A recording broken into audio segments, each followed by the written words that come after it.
श्री गोपाळ कृष्ण भगवान की जय। लीळा नंबर 82। दायंबाला गंगेचा दृष्टांत निरूपण।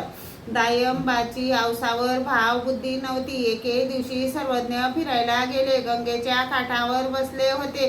एकाच्या मताने ओसरीत बसले। सर्वज्ञांनी विचारले, भोजया, ही गंगा कोणी आणली?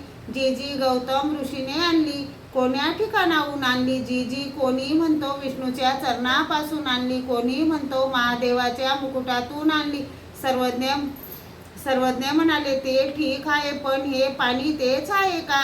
नाही जी, ते पाणी तर तेव्हाच वाहून गेले। सर्वज्ञ म्हणाले, ते पाणी तर वाहून गेले आणि त्याच मार्गाने जाणाऱ्या इतर पाण्याने तर लोकांचे पाप नासते, तथा प्रायचित्त होते, तर मग आमच्या सन्निधानातील आऊची एवढीही पात्रता नाही?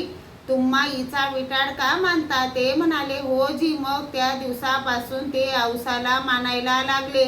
श्री गोपाळ कृष्ण भगवान की जय।